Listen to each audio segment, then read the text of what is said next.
तो आज हम बना रहे हैं कटे हुए करेले। तो उसके लिए मैंने करेले धो के नमक लगा के अच्छी तरह उनको दोबारा वॉश कर लिया। तो उसको मैंने कपड़े में डाल के निचोड़ लिया पानी उनका।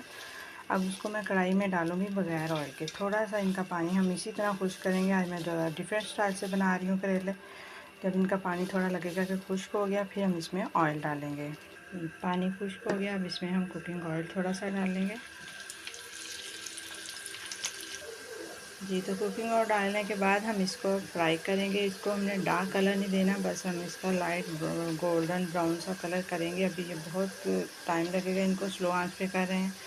तो जब तक ये फ्राई हो रहे हैं हम इसके लिए प्याज काट लेते हैं। ये देखिए, अब करेले काफ़ी हद तक फ्राई हो चुके हैं। थोड़ा सा मैंने और फ्राई करेंगे, ये सॉफ्ट भी रहें और फ्राई भी अच्छी तरह हो जाए। तो फिर इनको निकाल के हम इसमें प्याज फ्राई करेंगे और बाकी स्पाइसेस डालेंगे। बेसिकली ये मैं आज अचारी करेले बना रही हूँ। इसमें दही का इस्तेमाल भी होगा और इमली का इस्तेमाल भी होगा। पहले मैं सिंपल तरीके से बनाती थी, आज मैं ज़रा अपना स्टाइल थोड़ा सा चेंज किया।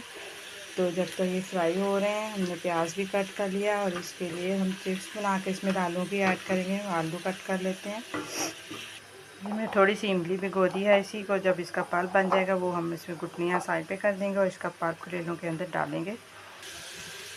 ये तो ये करेले फ्राई हो चुके हैं, अब इनको हम निकाल लेते हैं। उसके बाद इसमें हम प्याज डालेंगे। अब करेले निकाल लिए, अब इसमें हम वो प्याज डालेंगे इसी ऑयल में। प्याज को करेंगे अब हम फ्राई अच्छी तरह। ये सॉफ्ट हो जाएगा और थोड़ा सा इसका कलर भी चेंज हो जाएगा। तो फिर इसमें हम स्पाइसेस और टमाटर वगैरह जो भी डालना है वो सब चीज़ें डालेंगे। अभी थोड़ा टाइम लग जाएगा इसको। थोड़ा सा हमने पैन में ऑयल लिया है, इसमें अदरक लहसुन का पेस्ट डालेंगे। इसी में मैंने सब्ज़ मिर्च भी साथ ही पिसी हुई है और इसके साथ ही हम इसमें डालेंगे थोड़ी सी कलवंजी और थोड़ा सा मेथी दाना। ये चीज़ें अगर आप प्याज डालने से पहले उसी ऑयल में डालें तब भी ठीक है। अगर सेपरेट डाल करके इसको सौते करेंगे हम थोड़ा सा, और फिर इसी प्याज वाली मिर्च को हम डाल देंगे। इसका कच्चापन ख़त्म हो जाएगा, जब इसमें से खुशबू आना शुरू हो जाएगी। और ये कलौंजी और मेथी जो दाना जो डाला है वो भी अच्छी तरह अपनी खुशबू छोड़ देगा। ठीक है जी, तो इसका कच्चापन ख़त्म हो गया अदरक लहसुन का, और इसमें से खुशबू भी आना शुरू होगी। इसको हम उसमें शामिल कर देंगे प्याज वाले मटीरियल में। इसी के अंदर हम डाल देंगे और साथ ही इसके अब पकेगा। ये प्याज हो रहा है, अभी थोड़ा सॉफ्ट हुआ है, थोड़ा सा और प्याज होगा तो फिर इसमें हम दही के अंदर शामिल करके मसाले वो इसमें ऐड करेंगे। इमली का पल्प डालेंगे और जो हमने आलू चिप्स के लिए फ्राई किए हुए हैं चिप्स वाले, वो भी इसमें ऐड करेंगे। तो देखो प्याज काफ़ी सॉफ्ट हो गया। अब इसमें हम टमाटर शामिल कर देंगे ताकि वो भी इसके साथ ही सॉफ्ट हो जाए। और फिर इसमें हम स्पाइसेस डालते हैं।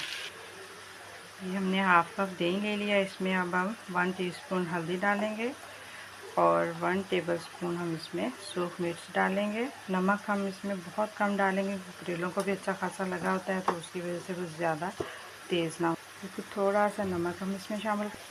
1 टीस्पून इसमें सूखा धनिया पिसा हुआ शामिल और हाफ़ टी स्पून हम इसमें गरम मसाला शामिल करेंगे। इसको अच्छी तरह हम मिक्स कर लेंगे दही के अंदर मसालों को। और जब टमाटर और प्याज अच्छी तरह हो जाएंगे, प्याज तो हो चुका है लेकिन टमाटर डालें हमने, वो सॉफ्ट हो जाएंगे तो हम उसमें करेले शामिल करके ये मिक्सर डाल देंगे। साथ ही हम इमली का पल्प डाल देंगे। ठीक है जी, तो ये प्याज और टमाटर अच्छी तरह सॉफ्ट हो चुके हैं। अब इसमें हम शामिल करेंगे दही का जो मिक्सर हमने तैयार किया है, वो इसके अंदर हम शामिल कर देंगे सारा अच्छी तरह।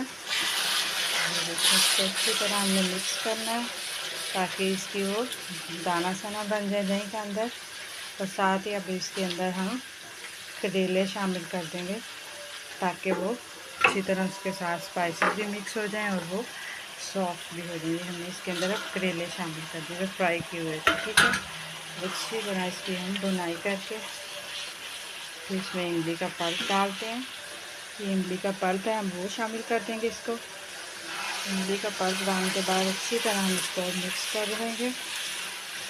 और साथ ही हमारे जो हमने चिप्स तैयार की है इसके लिए वो भी शामिल कर देंगे। फिर इसको हल्की आंच पे ये हमारी चिप्स जो है वो इसमें डाली जाएंगे। हम चिप्स डाल के अच्छी तरह हमने इसको मिक्स करना है और मिक्स करके हल्की आंच पे दम पर रख देना है ताकि जो हर चीज़ एक दूसरे के अंदर मिक्स हो जाए। और आलू डालें जो हमने चिप्स वाले, वो भी अच्छी तरह नमक के अंदर जज़ब कर लें। करेले हमारे रेडी हो गए हैं तकरीबन ऑलमोस्ट। तो हल्की आंच पर इनको डाल देते हैं। इसमें बीच में एंड पे डाल देंगे दम के टाइम पे। और कट लगा के मैंने डाला है, हल्का सा कट लगा दिया मिर्चों के अंदर, तो इसका फ्लेवर भी इसमें आ जाएगा। अब इसको स्लो आंच पे हम ढक देते हैं। ये देखिए माशाल्लाह कितना अच्छा सालन तैयार हो गया करेलों का बनके।